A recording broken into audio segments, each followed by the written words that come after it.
अल्हम्दुलिल्लाह वस्सलातु वस्सलाम अला रसूलिल्लाह वला आलिहि वसहबिहि अजमईन अम्मा बाद। मैं आप सबका इस्तकबाल करता हूं हमारे सेशन हाउ टू मेमोराइज में। हाउ टू मेमोराइज, कैसे हम किसी चीज को याद करें, ये लर्निंग प्रोसेस का एक बहुत अहम हिस्सा है।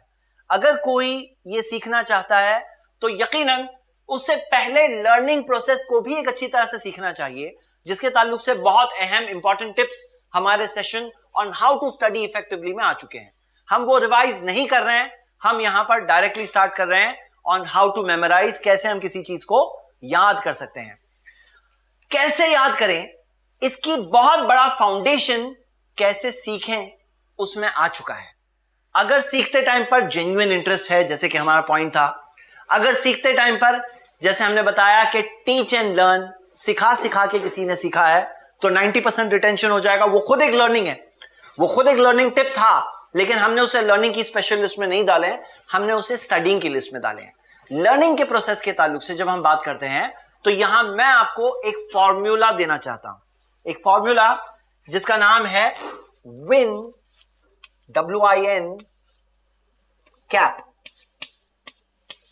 नॉर्मली क्या होता है, सर पे ताज होता है, जब कोई चीज जीतता है कोई तो सर पे ताज होता है, ताज की जगह कैप है ये, हाँ, और जीते एक कैप, ताज जीते आप समझ लीजिए विन कैप। तो ये विन कैप क्या है, ये एक फॉर्मूला है, जो फॉर्मूला है लर्निंग का फॉर्मूला। स्टार्ट करते हैं हम। What does W stand for? W stands for words. मतलब कुछ वर्ड एसोसिएशंस होते हैं जिनमें रिकैप वैल्यू होती है। जैसे मिसाल के तौर पर खुद ये एक एब्रीविएशन जो है, ये खुद जो एक इख्तिसार जो हम देखते हैं एक्रोनिम है, जिसके अंदर वर्ड्स के अंदर मीनिंग है, एक एब्रीविएशन में एक फुल मीनिंग हिडन है। तो ये एक एब्रीविएशन आप अगर अच्छे से याद कर लो, सालों साल तक आपको ये विन कैप फायदा पहुंचा सकता है। हाँ, तो हम क्या देख रहे हैं कि मेमोरी की लेन्स में कैसे कोई चीज को रखें और ऐसा रखें कि निकले ना बार बार, मतलब कि भूल ना जाए, मतलब वो हमारे लॉन्ग टर्म मेमोरी का हिस्सा बने। तो उसका तरीका क्या है, वो है कुछ ऐसे कीवर्ड्स होते हैं जिससे रिकैप वैल्यू होती है। तो एक तरीका है एब्रीविएशन, एक्रोनिम्स। एक और तरीका है कि जिसके अंदर कुछ राइम्स होती है, राइम्स, कोई एक राइम होती है जिसके जरिए आपको वो चीज और कंसेप्ट पूरा याद हो जाता है। देखिए कई बार क्या होता है कि कोई चीज आम अल्फाज में बोलो, आम अल्फाज नहीं याद होते हैं, जिस तरह से कोई शेर याद हो जाता है, हाँ, कोई अशार में से कोई अशार याद हो जाए, तो हम देखते हैं कि वो कोई चीज जो राइम होती है वो कई बार लॉन्ग टर्म मेमोरी में उतर जाती है। तो ये एक मेमोराइज करने का तरीका है, वो है कुछ वर्ड्स के जरिए। वर्ड्स के अंदर हमने क्या देखा, कई बार जो होते हैं वो शॉर्ट फॉर्म होता है, कई बार लॉन्ग फॉर्म भी हो सकता है। यानी आप अगर इसकी एक और कहानी बनाए, आपको अगर WINCAP याद करना है तो इसका कोई और चीज आपने बना ली और उसके जरिए आपने याद किया, वो भी हो सकता है। कई बार एक राइम के जरिए। तो हम क्या देखते हैं कि वर्ड्स के जरिए कोई चीज याद होती है।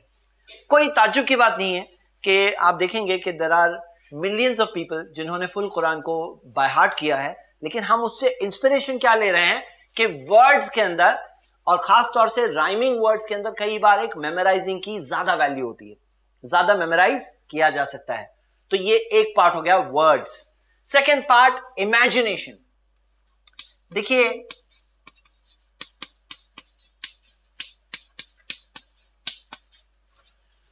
मेमोरी तब बनती है जब इंफॉर्मेशन और इमेजिनेशन साथ में मिल जाए। अगर खाली इंफॉर्मेशन है, वो इंफॉर्मेशन जरूरी नहीं है मेमोरी बने, वो मेमोरी तब बनती है जब साथ में एक इमेजिनेशन आए। देखिए आप अगर इमेजिन कर सकते हैं कोई चीज, तो वो इमेजिनेशन आपकी लॉन्ग टर्म मेमोरी में आपका हिस्सा बन जाए। ये इमेजिनेशन बहुत ही इंपॉर्टेंट रोल प्ले करता है। कि जैसे मिसाल के तौर पे कोई चीज आप पढ़ रहे हैं, आप सीख रहे हैं, कोई भी प्रोफेसर हो, कोई भी टीचर हो जो कोई चीज सिखा रहे हैं, कोई भी ट्रेनर है वो कोई चीज सिखा रहे हैं, अगर आप सुनकर इमेजिन कर सकते हो उसे, वो चीज जो सिखाई जा रही है, सुनने से आगे अंडरस्टैंडिंग, अंडरस्टैंडिंग का हिस्सा है इमेजिनेशन। उसका इमेजिनेशन करें तो वह इमेजिनेशन एक हिस्सा है मेमोराइजेशन का।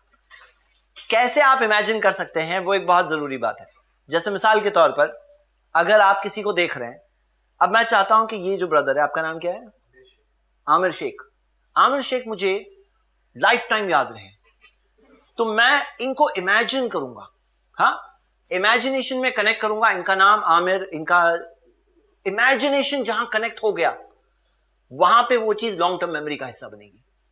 तो हम क्या देखते हैं कि इमेजिनेशन बहुत जरूरी है, और इमेजिनेशन के अंदर हमारे जो सारे सेंसेस है ना, आप देख नहीं रहे हो लेकिन इमेजिन करो कि कैसे दिखते हैं। मतलब कोई चीज आप सोच रहे हो, कोई चीज पढ़ाई जा रही है, कोई भी कंसेप्ट बताओ, आप कोई भी कंसेप्ट बताओ। जैसे फॉर एग्जांपल न्यूटन के सर पर जो एप्पल गिरा, तो आप उसे ऐसे इमेजिन करो जैसे कि आप देख रहे हो आंखों से, कानों से टक करके आवाज आई, सुन भी रहे हो। इमेजिनेशन में जितने सेंसेस को इन्वॉल्व करोगे उतनी स्ट्रॉन्ग और विविड इमेजिनेशन वो बनेगी, उतना ज्यादा आपके मेमोरी का हिस्सा बनेगी।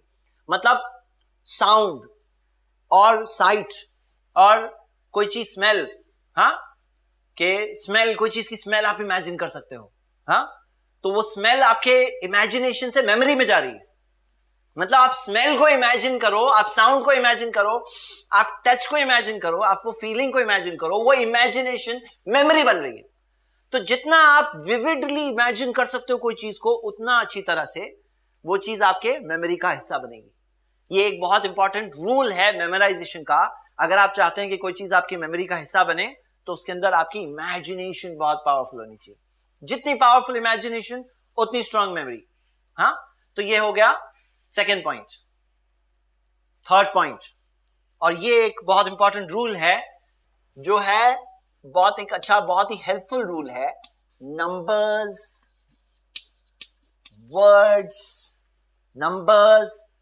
Words connection. Number and word का कनेक्शन। नंबर एंड वर्ड का कनेक्शन, ये नंबर्स को याद करने में बहुत बेनिफिशियल होता है। कई बार ऐसा होता है कि कुछ लोग होते हैं जो नंबर्स में अच्छे होते हैं, कुछ लोग होते हैं वर्ड्स में अच्छे होते हैं, कुछ लोग होते हैं पिक्चर्स याद करने में अच्छे होते हैं।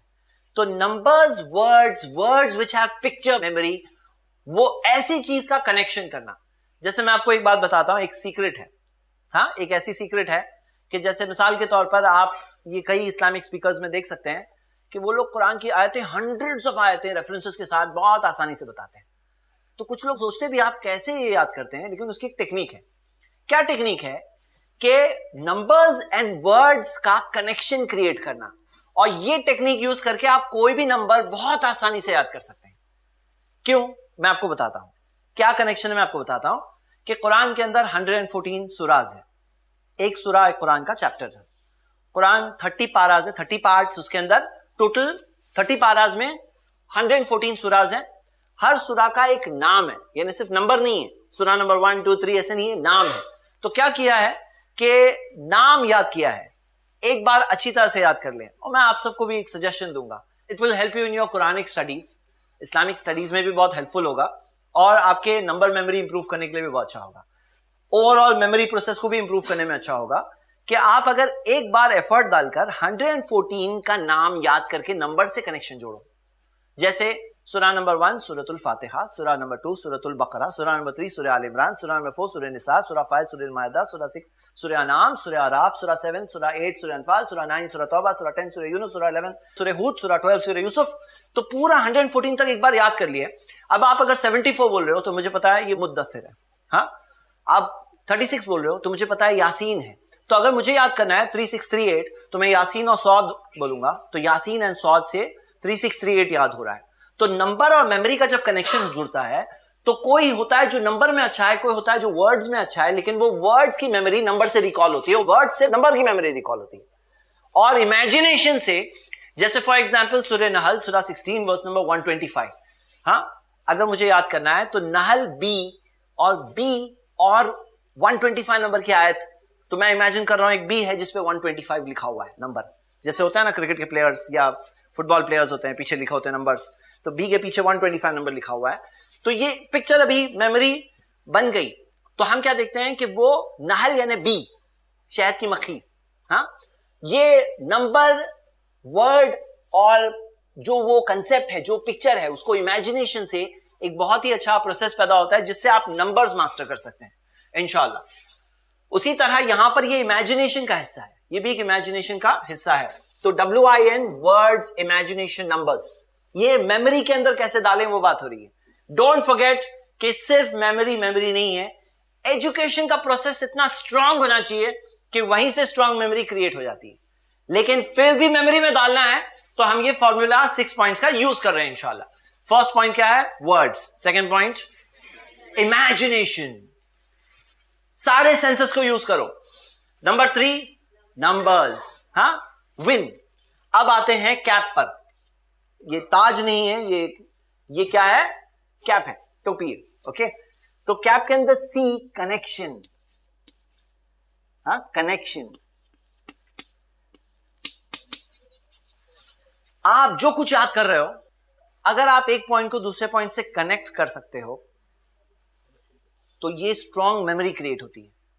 जैसे आपको पता होगा कि मैं जब आपको पिछला सब्जेक्ट पढ़ा रहा था और 18 पॉइंट्स जो आपने याद किए, इंशाल्लाह मुझे उम्मीद है कि जो अटेंटिव स्टूडेंट्स हैं कम से कम 15 उनको याद होंगे इंशाल्लाह। कैसे मुझे वो कॉन्फिडेंस है? नॉर्मली क्या होता है कि 18 पॉइंट याद कराना आसान काम नहीं है। 18 पॉइंट याद कराना है ना तो आसान नहीं है, लेकिन मैंने उन चीजों को कुछ ना कुछ हुक से कनेक्ट किया, कोई ना कोई हुक देकर एक दूसरे से भी कनेक्ट किया, उसको कैटेगरी से कनेक्ट करने की कोशिश की। तो आप जो कुछ याद कर रहे हो, फर्स्ट पॉइंट को स्टोरी फॉर्म में कुछ कनेक्ट करो।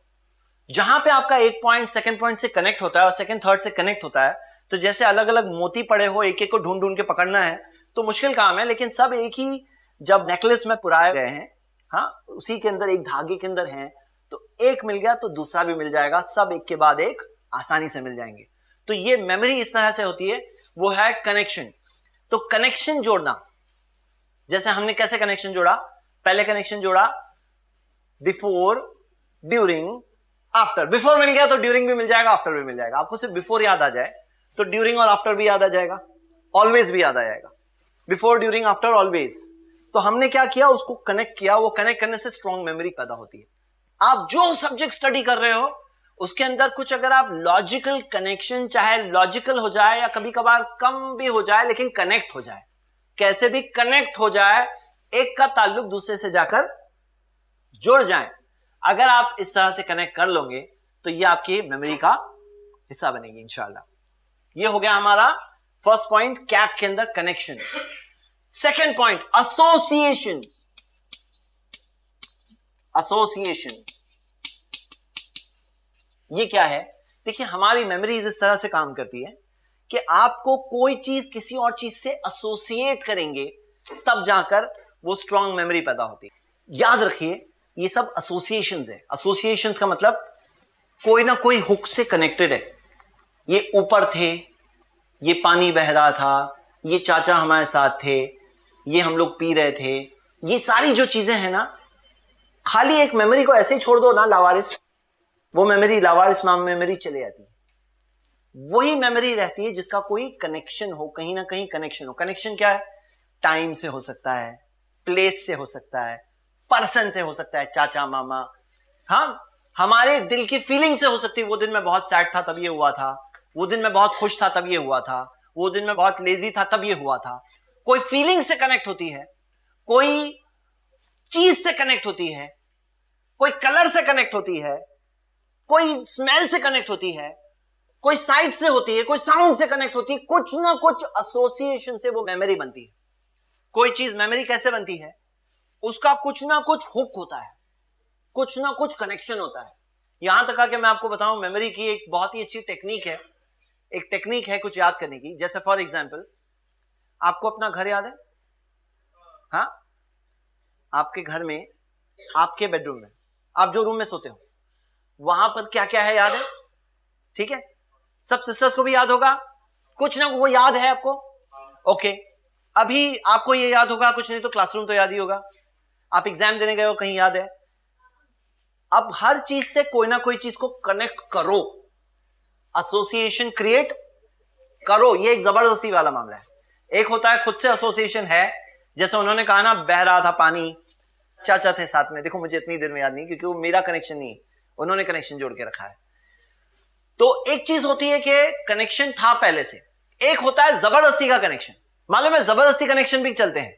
मिसाल के तौर पर कैसे टेक्निक से याद करते हैं? आपको याद करने हैं 5 कॉन्टिनेंट्स का नाम, कॉन्टिनेंट्स का नाम याद करने हैं। चलिए, आप लोगों को तो याद होगा, लेकिन जो पहली बार याद कर रहा है तो वो सोच रहा है कि मैं, ये फ्लोर जो है ना, ये है एंटार्क्टिक, हाँ, ये फ्लोर एंटार्क्टिक है, ये है आर्कटिक, और ये है पैसिफिक, और वो है एशिया।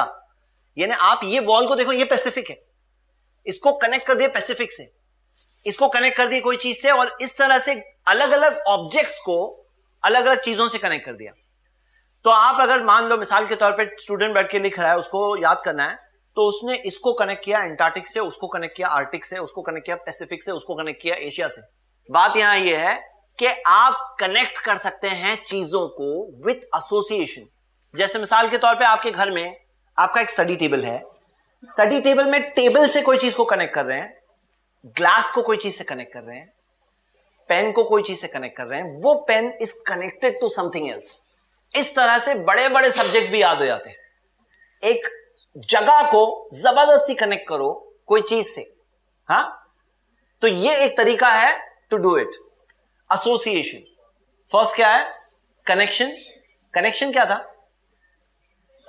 स्टोरी को, उसे स्टोरी फॉर्म बनाओ, एक पार्ट को सेकेंड पार्ट से कनेक्ट करो। सेकेंड पॉइंट क्या है? एसोसिएशन। ठीक है, इंशाल्लाह आपको ये एसोसिएशन याद रहेगा, कनेक्शन, एसोसिएशन। थर्ड पॉइंट, और वो है पिक्चर्स।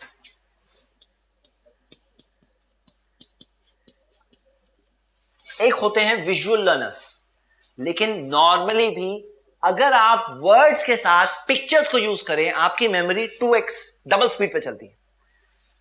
डबल स्पीड पे कैसे चलती है कि आप वर्ड्स याद करने के साथ साथ उसका कोई पिक्चर हो, पिक्टोरल रिप्रेजेंटेशन हो, तो वो पिक्चर की मेमोरी, जैसे मिसाल के तौर पे एक सिस्टर ने कहा कि मैं कुरान याद कर रही हूं, और कुरान याद करने में मैं अपने कुरान से याद कर पाती हूं, वही कुरान का मुसहफ जो चेंज हो रहा है, तो उसमें मेरी मेमोरी वैसे रिकॉल नहीं हो रही है, क्योंकि उनकी वो पिक्चर मेमोरी वहां पर मौजूद है। तो मिसाल के तौर पर आप जो बुक पढ़ रहे हैं, वो बुक में आप जो मार्किंग्स क्रिएट कर रहे हैं, आप एक पिक्चर मेमोरी क्रिएट कर रहे हैं, एक विविड पिक्चर क्रिएट हो रहा है, एक कलरफुल पिक्चर क्रिएट हो रहा है। उसी तरह आप देखिए कि कभी कभार, जैसे मैंने आपको कहा कि आप डायग्राम्स बनाइए स्टडीज, या जैसे माइंड मैपिंग के जो एप्स हैं, वो माइंड मैपिंग कैसे काम आता है, जो मैंने आपको इंट्रोड्यूस किया कि माइंड मैपिंग एप्स कैसे काम आते हैं, वो एक पिक्चर क्रिएट करते हैं, हाँ, वो एक पिक्चर क्रिएट करते हैं, एक ऐसा पिक्चर जो आपकी मेमोरी का हिस्सा बने, पिक्चर। तो ये मेमोरी में कैसे आ जाए वो चीज जो हम सीख रहे हैं, ये इसका एक फॉर्मूला है जिसका नाम है विनकैप। ये सिर्फ मैंने बनाया है, और सिर्फ आपको पर्सनल तौर पर याद करने में कैसे मदद मिलेगी उसके ताल्लुक से एक I feel it will be beneficial इंशाल्लाह। स्टार्ट करते हैं हम लोग, एक बार फिर रिवाइज करेंगे, then I will have one of you tell us. विन में W is word, word connection. जैसे हमने देखा कुरान के अंदर सूरात के नाम है, वो सूरा का नाम जो है वो एक वर्ड है, वो वर्ड से पूरी सूरा का कंटेंट रिकॉल होता है। सूरे फील, अब सूरे फील जब सुने, फील मींस एलिफेंट, तो एलिफेंट के अंदर अब्राहा की जो स्टोरी है, जो सूरे फील सूरा नंबर 105 में मेंशन्ड है, वो पूरी की पूरी याद आ जाती है। हाँ, नंबर 2 इमेजिनेशन। जितना अच्छा आपका इमेजिनेशन है, जितना पावरफुल इमेजिनेशन, उतनी अच्छी आपकी मेमोरी हो सकती है। तो आपको जो चीज याद करनी है उसको इमेजिन करना है, हाँ, इमेजिनेशन। बल्कि आप अगर देखेंगे ये इमेजिनेशन का एसोसिएशन से भी कहीं ताल्लुक है, लेकिन ये बहुत इंपॉर्टेंट हिस्सा है कि आप इमेजिन करो। Number 3 number word connection. मैंने आपको मेरी बात बताई कि आप 114 सूरास के नाम याद कर लो, आपको वो नंबर्स के मेमोराइजेशन में लाइफ टाइम ईज हो जाएगी इंशाल्लाह। प्लस कुरान में नेविगेट करना है, कुरान में जाना है, आपको स्टडी करना है, तो यहां से वहां जाने में भी बहुत बड़ी आसानी होगी। ऑफ कोर्स एक बार थोड़ा सा एफर्ट डालना पड़ेगा, एक बार याद करना पड़ेगा। एक बार याद कर लिए तो नंबर वर्ड एसोसिएशंस आपके बहुत स्ट्रांग हो जाएंगे, क्योंकि आपने वो चीज ली। आपको पता है कि वर्ल्ड के मेमोरी एक्सपर्ट से जब पूछा गया कि आप कैसे याद करते हो, मेमोरी चैंपियनशिप्स होती है, तो वो मेमोरी एक्सपर्ट्स ने जो अपनी सीक्रेट्स शेयर की, तो सबकी अपनी अपनी मेमोरी एसोसिएशन थी। मतलब उन्होंने नंबर्स को वर्ड्स के साथ एसोसिएट किया था। कईयों के इंटरव्यू में आया है कि उन्होंने फलाने 1 को A से एसोसिएट किया, 2 को B से एसोसिएट किया, लेकिन 1 को A से एसोसिएट करने में कोई पिक्चर दिमाग में नहीं आ रहा है। लेकिन अगर आप ये वर्ड्स को नाम से एसोसिएट कर रहे हो, हाँ, तो उसके अंदर वो नाम की कोई मीनिंग है, जो सूरा का नाम है, जो चैप्टर का नाम है, उसकी मीनिंग है, वो उसकी वजह से लॉन्गर टर्म मेमोरी और बहुत ही और विविड मेमोरी उसमें क्रिएट हो रही है। ओके, कैप के अंदर C कनेक्शन, जो आप पढ़ रहे हैं उसमें एक सब्जेक्ट को नेक्स्ट सब्जेक्ट से कनेक्ट करिए इंशाल्लाह। ए का मतलब एसोसिएशन, जितने आपके एसोसिएशंस निकलेंगे, जितने हुक्स निकलेंगे, उतनी वो मेमोरी स्ट्रांग होगी। अलग अलग चीजों से एसोसिएट होती है मेमोरी, अलग अलग चीजों से एसोसिएट होती है।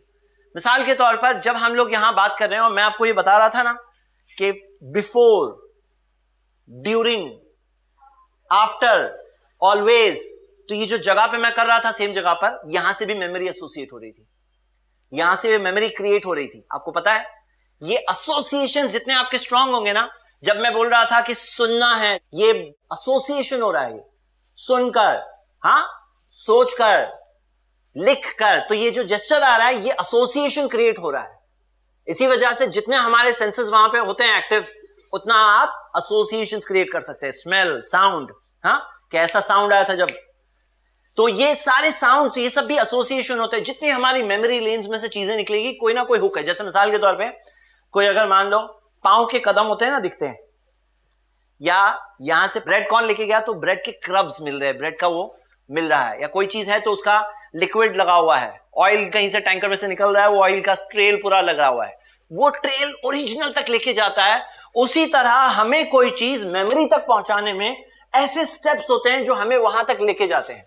आपको जो आपका भालू का वाकया याद है, क्योंकि उसके अंदर कई ऐसे स्टेप्स हैं जो आपको वहां तक लेके गए, ऐसे कई सारे एसोसिएशंस है जिसकी वजह से वो चीज मेमोरी का हिस्सा बनी। और लास्ट चीज पिक्चर्स, पिक्चर्स से मेमोरी डबल फास्ट चलती है। तो जो विजुअल है वो तो ज्यादा ही फायदा उठाते हैं, लेकिन नॉर्मल लोग भी जब विजुअल देखते हैं, तो स्टडीज ने भी ये बात को साबित किया है कि जब ऑडियो और विजुअल होता है तो डबल हो जाता है उसका लर्निंग प्रोसेस, रिटेंशन भी डबल हो जाता है। ठीक है, तो आप सबको ये फॉर्मूला याद हो गया, win cap, win a cap, हाँ, ओके इंशाल्लाह। ठीक है, तो यहां पर हमने मेमोरी की बात की है। Finally my dear brothers and sisters, इस सब्जेक्ट का मेरा कंक्लूडिंग रिमार्क ये है कि ऑल ऑफ दिस, ये सब कुछ इसलिए है क्योंकि अल्लाह ने हमें अकल दी है और अकल को इस्तेमाल करने कहा। जैसे मैंने आपको बताया 24 प्लेसेस में कुरान में अल्लाह ने कहा अफला ताक़िलून, अकल नहीं इस्तेमाल करोगे। और मैं इसी चीज से खत्म करूंगा, सूरह मुल्क सूरह 67 की वर्स नंबर 10 एक बहुत ही इंस्पायरिंग वर्स है, जिसमें आता है कि पीपल ऑफ जहन्नम, जो जहन्नम में होंगे, वो कहेंगे लौ कुन्ना नस्माउ और नाक़िलु मा कुन्ना फी अस्हाबिस सईर, अगर हम सुनते और सोचते तो यहां नहीं होते।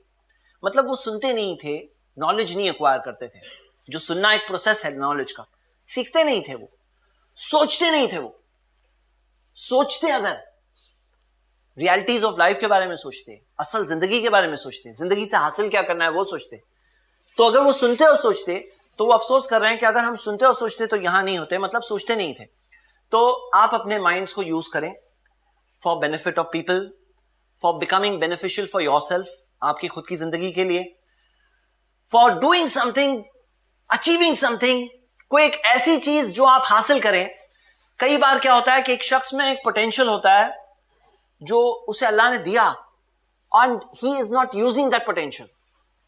वो यहां तक पहुंच सकता है लेकिन वो वहां पर ही रहना चाहता है।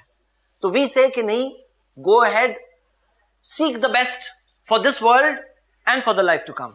तो आप अगर देखें कि अल्लाह ताला ने इंसान को टेस्ट के लिए भेजा है। This life is a test. Exam में क्या होता है कि आपको चीजें दी जाती है, क्वेश्चन पेपर है आपके पास, आंसर पेपर, कितने पेपर्स लेने हैं ले लो, कितनी आपको एक्स्ट्रा शीट्स लेनी है ले लो, फुल सप्लाई है, ताकि आपकी तरफ से कोई एक्सक्यूज ना हो कि मुझे पेपर नहीं मिला। आप बोल नहीं सकते कि मैं लिखना तो चाहता था, मुझे पेपर ही नहीं मिला, था मेरे पास बहुत था लिखने के लिए but they didn't give me, तो नहीं, बहुत फुल सप्लाई है। तो वो क्या चीज है कि this is an exam. Finally हम क्या यूज करते हैं इस कैपेसिटी का। लोग अपनी कैपेसिटी वेस्ट करते हैं, मिसयूज करते हैं, गलत चीजों में डालते हैं। और आपको पता है कितनी सारी ऐसी चीजें हैं जिससे श्रिंकिंग इफेक्ट होता है दिमाग के ऊपर।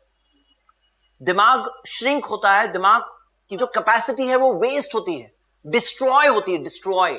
उनमें से एक शराब है, अल्कोहल की वजह से, ड्रग्स की वजह से कैपेसिटी दिमाग की वेस्ट होती है।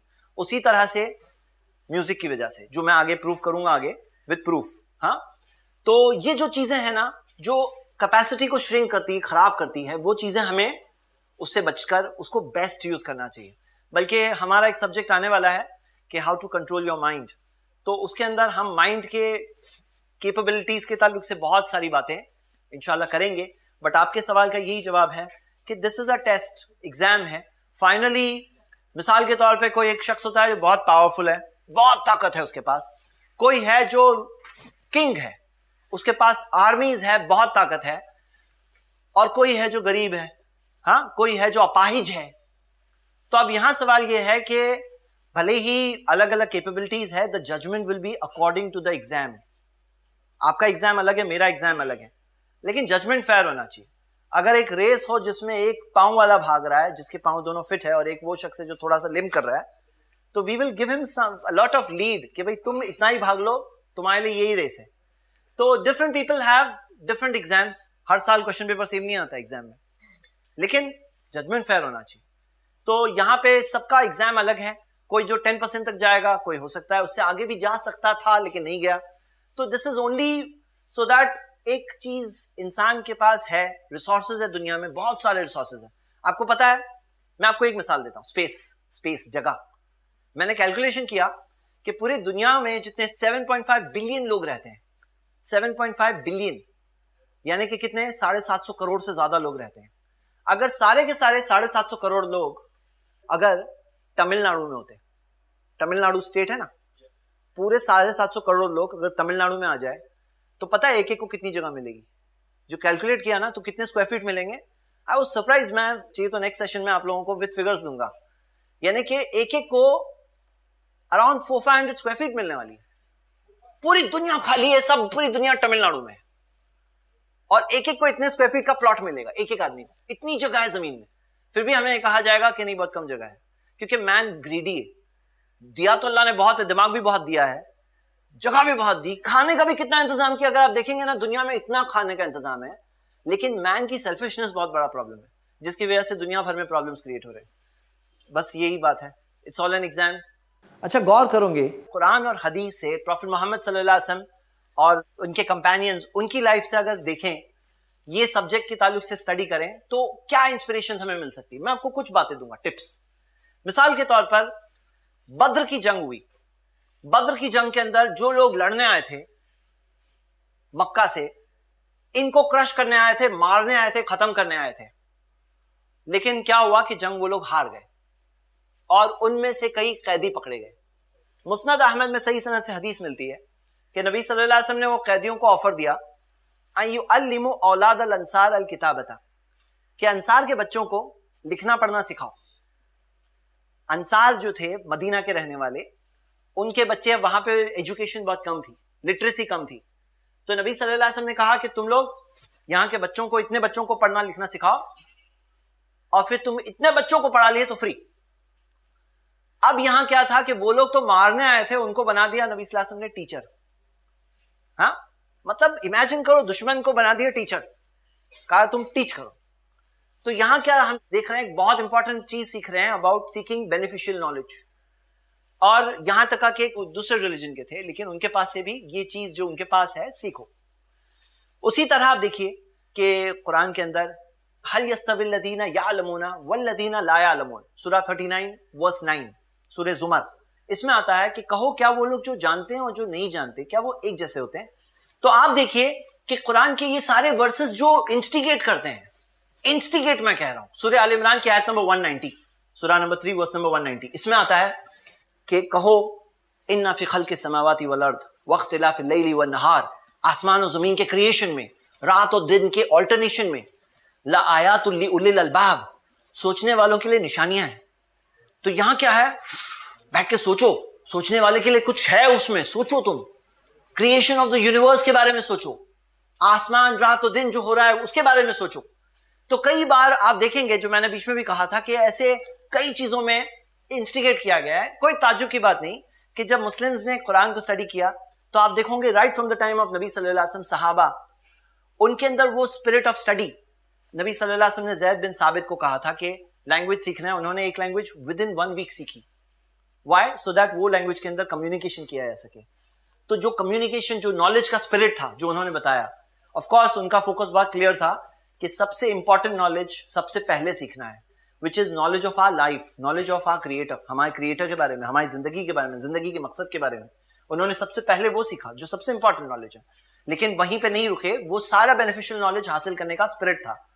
कोई ताज्जुब की बात नहीं कि उसके आगे के जनरेशंस में आप देखेंगे तो बड़े बड़े साइंस की डिस्कवरीज, ब्रेक थ्रू डिस्कवरीज, जब वेस्टर्न वर्ल्ड अपनी डार्क एजेस से गुजर रहा था 6th to 8th सेंचुरी, तो हम देखते हैं कि वो टाइम पर ये इस्लामिक वर्ल्ड के अंदर बड़ी बड़ी डिस्कवरीज हो रही थी, बड़ी बड़ी इन्वेंशंस बन रहे थे, यहां तक आके साइंस के कई सारे फाउंडेशंस जिसको लेकर साइंस ने बिल्डिंग ब्लॉक्स आगे बढ़े, वो फाउंडेशंस ये साइंटिस्ट ने, जो मुस्लिम साइंटिस्ट थे, उन्होंने ले किया था, जो डॉक्यूमेंटेड है, साबित है, जिसके बारे में पूरी खास प्रेजेंटेशंस हुए हैं और जो आप देख सकते हैं, इंटरनेट पे अवेलेबल है। आगे हम क्या देखते हैं कि ये सारी डिस्कवरीज जो मौजूद है, ये सब क्या चीज का प्रेसिडेंट है, ये वहीं से आया था, वही इंस्पिरेशन से मिली थी। लेकिन आगे जाएंगे आप, तो आप आगे बढ़ते हैं तो करंट जनरेशन में, करंट टाइम्स में, पिछले 200 साल में, 300 साल में आप देखोगे कि ये टाइम में मुस्लिम्स ने कुरान को एक चुन के रख दिया, वो बुक बना दी। उसका मैसेज समझना, उस पर गौर करना, उसको अंडरस्टैंड करना, उस पर डेलिब्रेट करना, वो नहीं किया। जहां वो खुद अपने रिलीजन से दूर होने लगे, नेम सेक होने लगे, तो कोई ताज्जुब की बात नहीं कि दुनियावी तौर पर भी जो डेवलपमेंट्स और ब्रेक थ्रूज, डिस्कवरीज हो रही थी, वो भी पीछे हो गई। जैसे दूसरी चीजों में पीछे गए तो ये भी पीछे चले गए। और आप अगर वेस्टर्न जो रिनेसांस से लेकर अभी तक का जो वेस्टर्न डिस्कवरीज का सिलसिला देखोगे, ये हिस्ट्री कितनी है, ये हिस्ट्री आप देखोगे पास्ट 300-400 ईयर्स की है। उसके पहले के 1000 ईयर्स में किसकी कॉन्ट्रीब्यूशंस थे जो आज बहुत ज्यादा हाईलाइट नहीं किए जाते हैं, लेकिन वो फैक्ट है। तो ये हिस्ट्री के अंदर बस वो बातें करके नहीं रहना है। वी वांट कि वो चीज एक इंसान फिर करे, जो हो चुका है वो फिर हो सकता है, क्योंकि वही बुक यहां भी पढ़ रहे हैं, लेकिन जो इंस्पिरेशंस ड्रॉ किया वो जनरेशन ने, वो इंस्पिरेशंस हम भी ड्रॉ करें उसमें से। देखें, अगर हम मेमोराइज करने में क्या कोई और किताब है, तो हाँ, कोई छोटी किताब हो सकती है दुनिया में, ऐसे कोई सर्वे नहीं किया है, लेकिन जो बड़े रिलीजियस स्क्रिप्चर्स हैं, वो रिलीजियस स्क्रिप्चर्स में आपको कुरान एक यूनिक बुक मिलेगी, जो इतने मिलियंस ऑफ लोगों ने याद किया है, लाखों लोगों ने जो याद किया है, इतना कि अगर आज सारे कुरान की कॉपीज वर्ल्ड में से लेकर के खत्म कर दीजिए, तो जितने लोगों ने मेमोराइज किया है उससे वापस बनाना कोई मुश्किल काम नहीं, क्योंकि इतने सारे लोगों ने याद किया हुआ है। यानी आप देखें, एक एक छोटी छोटी मस्जिद के अंदर रमजान में मल्टीपल कारीज होते हैं जो रीड करते हैं एवरी सिंगल मस्जिद में full Quran month of Ramzan में। और यहां तक आके आप देखोगे कि कितने सारे ऐसे भी होते हैं जिनको मौका नहीं मिलता है, जो कर नहीं पाते हैं, लेकिन इतने सारे लोग जो हैं, तो ये एक यूनिक चीज है। And this itself is a miracle, memorisation का मिरेकल, जिससे हमें बहुत सारी इंस्पिरेशन मिलती है। अच्छा, गौर करोगे, अक्सर पेरेंट्स बोलते हैं ये बात कि मेरी बच्ची मैं होती हूं तो पढ़ती है, नहीं तो मैं नहीं होती हूं तो नहीं पढ़ती है। इसकी बुनियादी वजह आप में से कौन बता सकता है, जो हमने सीखा रूल्स उसकी रोशनी में? जी, जेन्युइन इंटरेस्ट ऑफ लर्निंग। वो जेन्युइन इंटरेस्ट कहीं पर लैकिंग है, और कई बार ऐसा होता है कि बच्चे जो सीरियस नहीं होते हैं, उनके अंदर वो चीज कहीं लैक करती है, उनको धक्का मार मार के एक ऐसे स्टेज तक ले जाना पड़ता है जब वो जेन्युइन इंटरेस्ट क्रिएट हो जाए। लेकिन अगर जल्दी जेन्युइन इंटरेस्ट क्रिएट हो गया तो कितना अच्छा होगा। अगर वो अर्ली स्टेज पे खुद से क्रिएट हो जाए तो कैसा होगा। तो हमें स्टिम्युलेट करनी होती है कुछ चीजें, स्टिम्युलेट यानी कुछ ऐसी चीज होती है जो क्रिएट करने की कोशिश करनी होती है। जैसे मिसाल के तौर पे अगर कोई आके आपको टिकल करे तो आप हंसोगे, स्टिम्युलेशन है वो, हाँ। या कोई आकर हो करे तो आप शायद डर जाओगे। तो कुछ होते हैं स्टिम्युलेशन, तो वो बच्चे के अंदर ऐसे क्या स्टिम्युलेशन क्रिएट कर सकते हैं कि वो बच्चा जेन्युइन इंटरेस्ट उसके अंदर क्रिएट हो। तो मैंने बीच में भी आपसे कहा कि इसके अंदर एक बहुत अच्छी चीज ये है कि आप सवाल पूछें। बच्चों की आदत होती है, बच्चे नॉर्मली क्वेश्चन मार्क्स होते हैं, मालूम है आपको, बच्चे क्वेश्चन मार्क्स होते हैं। और ये चीज के अंदर मैं आपको बता रहा हूं, अक्सर कहानी ये है कि बच्चा सवाल पूछ रहा है, अब्बा से, मम्मी से, टीचर से, जवाब नहीं मालूम है, या देना नहीं है, लेजी है, बताना नहीं चाहते, बच्चे को इंपॉर्टेंस नहीं देना चाहते।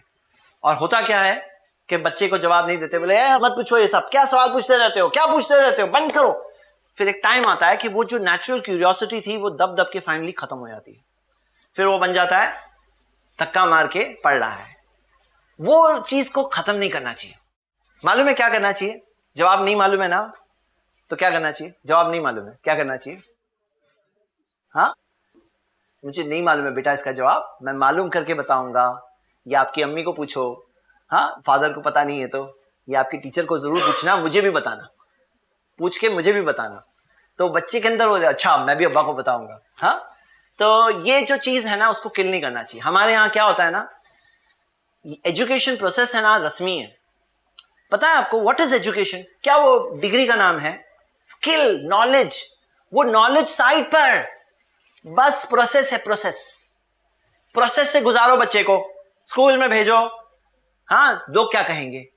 लोग क्या कहेंगे ना, to look good and to not look bad, ताकि बुरा नहीं दिखे। हाँ, तो बच्चों को वो प्रोसेस से गुजारो, बस ये प्रोसेस से गुजरेंगे बच्चे। और गुजर करके नहीं होता ऐसे, we have to go back to the core. अगर हम रियल चीज पे नहीं जाएंगे ना तो वो स्पेक्टेकुलर रिजल्ट्स नहीं आएंगे। मैंने आपको स्टार्टिंग में क्या वादा किया? एक ऐसी चीज जो 99% ऑफ द क्राउड से आप डायरेक्टली आगे जा सकते हैं, एवरेज होकर। अबव एवरेज हुए ना तो अलग बात है, जीनियस हुए तो अलग बात है। With an average mind, with an average ability आप 99% से आगे जा सकते हैं। Just follow these rules. आप ये रूल्स को फॉलो करो, वो बच्चा भी जा सकता है। आपको धक्का नहीं मारना पड़ेगा, वो खुद करेगा। लेकिन आपके उसके अंदर फिर से वो चीज पैदा करनी पड़ेगी जो अगर मर गई है ना, उसके अंदर सवाल पूछने का स्पिरिट अब फिर से पैदा करो। अब उसको अंदर वो चीज पैदा करो। बेटा ये चीज का जवाब क्या है? अब आप पूछिए सवाल, बच्चे को आप पूछिए सवाल, तो बच्चा बोलेगा नहीं मुझे तो नहीं मालूम। हाँ, तो मालूम करो। ओके, तो we want to stimulate that. जैसे कोई एक स्टिम्युलस के जरिए वो चीज क्रिएट होती है, वो एक नेचुरल लर्निंग प्रोसेस पे बात जाएगी। देखिए क्या होता है ना, बच्चे नेचुरल लर्नर्स होते हैं। बच्चे नेचुरल लर्नर्स होते हैं, ये एक बहुत इंपॉर्टेंट बात है जी। लेकिन एक और चीज है जो बच्चों के भी लर्निंग प्रोसेस को मारती है, वो है ये आजकल जो डिवाइसेस आ गए हैं।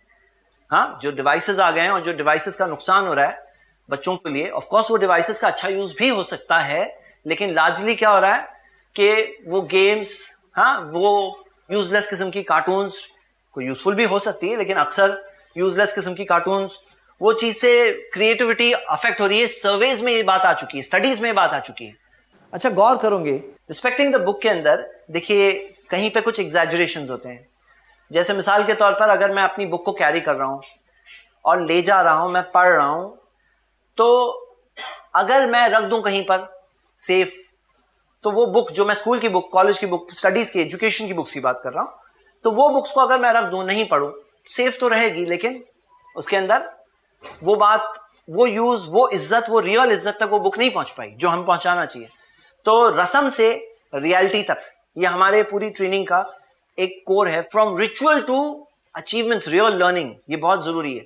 तो वो रिचुअल में कई चीजें आती है कि जैसे बुक को नीचे रखो मत। अब कोई पढ़ रहा है, कोई साथ में रखा है, कोई पढ़ रहा है, 10 बुक्स फैली हुई है, तो अगर वो नहीं करेंगे, कोई चीज रिफर कर रहा है, क्रॉस रिफर कर रहा है, तो हम ये देखते हैं कि ये चीजों को समझना बहुत जरूरी है ताकि हम उसके रियल मकसद तक पहुंचे। तो रिस्पेक्टिंग नॉलेज का हिस्सा ये भी है कि हम उसको रियल रिस्पेक्ट दें, ना कि टोकन रिस्पेक्ट, टोकन। अच्छा, गौर करोगे कि मोटिवेशन को हम एक बार तो मोटिवेटेड हो जाएं, लेकिन how do we stay continuously motivated? Continuously motivated हम कैसे रहें? तो इसके अंदर आता है गोल। इसके अंदर आता है आपका गोल, लॉन्ग टर्म गोल क्या है, कहां पहुंचना चाहते हो, उसके स्टेप्स क्या है, इंटरिम गोल्स क्या है। ये टाइम तक मैं ये अचीव करूंगा, इंशाल्लाह ये फिर यहां पहुंचूंगा। ये गोल जो है आपके अंदर वो एक मोटिवेशन पैदा करेगा। इसी वजह से जब तक वो चीज इन प्लेस नहीं है तब तक वो सस्टेन्ड नहीं होगा। बाकी और सस्टेन करने के लिए मोटिवेशन को, हम इंसान है ना, माहौल का असर पड़ता है। We have to continuously feed our brain with positive reinforcements. Positive reinforcements देते रहना है। इसी वजह से to read the Quran daily, आप कुछ पढ़ेंगे तो उसके अंदर जो इंस्पायरिंग बातें हैं, जो हार्ट को शेक करने वाली बातें हैं, जो कुरान में दिया है, लो अंज़लना हाज़ल कुरान अला जबल, अगर ये कुरान पहाड़ पे नाजिल होता, ला रायतहु खाशियम मुतसद्दियम मिन खश्यतिल्लाह, तुम देखते कि पूरा पूरा पहाड़ रेजा रेजा हो जाता अल्लाह के डर से। तो वो पहाड़ को इतना हो जाता तो हमें कुछ ना कुछ तो होगा ही। सूरह हश्र सूरह 59 वर्स नंबर 21 है ये। तो हमें भी कुछ होगा, ये असर तो होगा और होता है। इसी वजह से पॉजिटिव रीइंफोर्समेंट कंटिन्यूसली अपने आप को देना बहुत जरूरी है। और जो लोग देते हैं तो उनको मोटिवेशन कंटिन्यूसली मिलता रहता है, नहीं देते हैं ना तो फिर वो सोडा वाटर इफेक्ट होना है। अच्छा, गौर करोगे कि कुछ बच्चे होते हैं जो बहुत ही बदतमीज हो जाते हैं और बात सुनते नहीं है, समझते नहीं है, ओबे नहीं करते हैं, डिसरिस्पेक्ट करते हैं। उनसे कैसे डील करना चाहिए? तो हमारे आज के टॉपिक से मैं कनेक्ट करके बता सकता हूं, क्योंकि जनरल लाइफ के अंदर तो बहुत से प्रॉब्लम्स हैं, लेकिन मेरा फोकस आज हाउ टू स्टडी इफेक्टिवली है। शायद आपका सवाल मैं कनेक्ट करके इस पर्सपेक्टिव में फिट करूंगा कि कोई मदर हो, ग्रैंड मदर हो, जो चाहती हैं कि मेरा ये बच्चा, हमारा बच्चा पढ़े, और पढ़ता नहीं है, सुनता नहीं है, डिसोबे करता है, डिसरिस्पेक्ट करता है, बातें बोलता है इन रिटर्न, उसको क्या करें? तो जनरली मैं आपको बताऊं कि सारी चीजों में इंसान जो होता है ना, हम इंसानों के साथ पाला पड़ता रहता है, घर के अंदर भी और बाहर भी। ये सबके पास दिमाग है, और वो दिमाग के अंदर कुछ ना कुछ रीजनिंग चलती है। वो रीजनिंग में जहां हम अपनी बात को पुट अप कर सकते हैं विद गुड रीजन, वहां जाकर वो बात एक्सेप्ट हो जाएगी, वहां जाके वो चीज के अंदर बेटर रिजल्ट्स आएंगे। देखिए, ये प्रॉब्लम्स दुनिया भर में है, हम सिर्फ बच्चे के हद तक नहीं बोल सकते हैं, बाहर भी है, पड़ोसी के साथ है लोगों को प्रॉब्लम। पहले दोस्त था, बन गया दुश्मन, ऐसे भी केसेस है। रिश्तेदारों के अंदर प्रॉब्लम्स होते हैं कई बार। सबके पास एक चीज याद रखिए, एक दिमाग है, और वो दिमाग के अंदर आप सबको मैं बात कहना चाहता हूं कि पुट अप पॉजिटिव थिंग्स। कैसे हम अपनी बात को विथ रीजनिंग प्रेजेंट कर सकें। मिसाल के तौर पर कोई बच्चे को अगर कोई बात कहनी है तो उसको मनवानी है, तो हम उसे उसकी रीजनिंग समझाएं कि बेटा ये है, देखो तुम्हारा बेनिफिट है, ये मैं अपने लिए नहीं बोल रहा हूं, तुम्हारे लिए बोल रहा हूं। उसको ये बात समझ में आ जाए कि दिस इज फॉर मी, क्योंकि हर कोई खुद को तो बचाना चाहता है तकलीफ से, परेशानी से, मुश्किल से, खुद के लिए तो भला ही चाहता है, अच्छी अच्छी चीज मुझे मिले, चॉकलेट वगैरह अच्छी फायदा हो। तो उसको बताएं कि बेटा तुम्हारे लॉन्ग टर्म बेनिफिट के लिए मैं बता रहा हूं। अगर एक बोल रहे हैं मैं बोल रहा हूं मेरी बात सुनो, तुम मेरी बात नहीं सुनते, आप उसे मत बोलो इस तरह। आप ये बोलो बेटा तुम्हारी बात है, ये तो तुम्हारे लिए है। यू एटीट्यूड, मी एटीट्यूड की जगह यू एटीट्यूड, जहां पे हम वो यू एटीट्यूड से बात करेंगे कि तुम्हारा बेनिफिट है, देखो तुम्हारा फायदा होगा, देखो तुम्हारे लिए है, तुम विजन बता दो उसे, ये हो तुम, और ये नहीं किए तो ये हो तुम, क्या चाहिए तुम्हें, ये चाहिए, ये चाहिए। तो उसको उसके सामने वो जो दो कॉन्ट्रास्ट दिखेंगे ना, अच्छा और बुरा, तो वो बच्चा चॉइस क्रिएट करेगा, अपने अपने चॉइस उसके अंदर बनाएगा। वो चॉइस उसके एक्शंस को स्ट्रीमलाइन करेंगे, उसका जो एक्शन उस फैसले की वजह से होगा। ये बहुत जरूरी है कि हम उसे बताएं उसके ताल्लुक से। मिसाल के तौर पे कुरान में आया, या अय्युहल्लज़ीना आमनू कू अनफुसकुम, ए ईमान वालों बचा लो अपने आप को, व अहलीकुम नारा, अपने घर वालों को भी जहन्नम की आग से बचा लो अपने आप को, तुम्हारी भले की बात है। तो यहां हम ये देखें कि कैसे हम वो यू एटीट्यूड से कनेक्ट कर सकते हैं बच्चे के लिए, तो वो मोटिवेशन क्रिएट होगा, चाहे जो भी बात आप कहें। और ऑफ कोर्स बुरा कोई करे तो उसका एक जवाब देना चाहिए अच्छा करके, बुरा करे तो उसको समझाकर, बताकर। और कभी कभार, जैसे आपका मेन कोर क्वेश्चन क्या है, क्या बॉयकॉट कर सकते हैं, आपका ये सवाल था, क्या हम उसको बॉयकॉट कर सकते हैं, क्या उससे नाराज होकर। बॉयकॉटिंग में रूल है, क्या रूल है, हम वो बॉयकॉटिंग किसके लिए कर रहे हैं, खुद के लिए कर रहे हैं कि मुझे गुस्सा आया है, गुस्सा उतारना है मुझे, बस मैं भी तुमसे बात नहीं करूंगा। तो मैं आप सबको बता दूं, अपना गुस्सा उतारने के लिए मत करो तो उसके भले के लिए करो। और उसके भले के लिए करने की जहां बात है, तो हम जब भले के लिए करेंगे तो तब करेंगे जब भला होगा। मैं आपको दो मिसालें देता हूं प्रॉफेट मोहम्मद सल्लल्लाहु अलैहि वसल्लम की लाइफ में से। ओहद की जंग हुई, एक ऐसा टाइम, फुल लाइफ टाइम के अंदर एक ऐसा ओकेजन जब अल्लाह ने उनको डिफीट दी, और वो डिफीट के अंदर 70 कंपेनियंस मार्टर हुए। उनके लिए डिफिकल्टी का टाइम था, और सीखने मिलता है बहुत कुछ, डिफिकल्टीज में बहुत कुछ सीखने मिलता है। एक ऐसी चीज होती है जो इंसान डिफिकल्टी में सीखता है, अल्लाह अकबर, वो बाद में हम बात करेंगे। चलिए हम यहां बात कर रहे हैं। इस टाइम पर कुछ आर्चर्स को खड़ा किया गया था एक जगह पर, तुम लोग यहां से नहीं हिलना। वो लोग वहां से हिल गए, चले गए, पूरी जंग पलट गई, फ्रॉम विक्ट्री टू डिफीट। सिर्फ वो आर्चर्स अपनी जगह से हट गए इसलिए। लेकिन वो आर्चर्स का कोई भी बॉयकॉट नहीं कराया प्रॉफेट मोहम्मद ने सल्लल्लाहु अलैहि वसल्लम, कोई भी बॉयकॉट नहीं कराया कि तुमने मेरी बात नहीं सुने थे, यू डिसोबेड मी, और जिसकी वजह से इतना बड़ा नुकसान हुआ, तुम लोग सबका बॉयकॉट हो रहा है आज। ऐसा कुछ भी बॉयकॉट नहीं हुआ। लेकिन हम देखते हैं कि जब 9 हिजरी में पहुंचते हैं, वो 3rd ईयर आफ्टर माइग्रेशन है, ये 9th ईयर आफ्टर माइग्रेशन है हिजरी। तबूक की जंग में 3 सहाबी कहा गया था जाने के लिए, नहीं गए थे, और ये जो नहीं गए थे इनका बॉयकॉट कराया गया। इतना बॉयकॉट कि लास्ट में उनकी बीवियों को कहा गया कि आप छोड़ दो अपने शौहर को, अपने हस्बैंड्स को छोड़ दो। इतना सिवियर बॉयकॉट इनका हुआ। तो सवाल ये कि वो लोगों का बॉयकॉट नहीं हुआ, इनका बॉयकॉट इतना क्यों हुआ? क्यों? क्योंकि वो टाइम ऐसा था, यहां पे सिचुएशन ऐसी थी कि इस वक्त पर अगर बॉयकॉट होता तो ये ऐसा टाइम था, एक न्यू टाइम था। मुस्लिम सोसाइटी अभी न्यू थी मदीना में, यहां पे ये लोग एस्टैब्लिश हो चुके थे, कोई लेसन सिखाने था तो लेसन सिखाया गया इनको, इतना कि इनके लिए बहुत बड़ा लेसन बन गया, सीखे वो उस लेसन को। पॉइंट क्या सीख रहे हैं हम लोग कि बच्चे का बॉयकॉट तब करें जब बॉयकॉट से फायदा हो। अगर आप 3 दिन बात नहीं करेंगे और बच्चा अगर सुधर जाएगा तो कभी कर सकते हैं, कभी, हमेशा नहीं, उसकी वैल्यू नहीं होती है, कभी कर सकते हैं।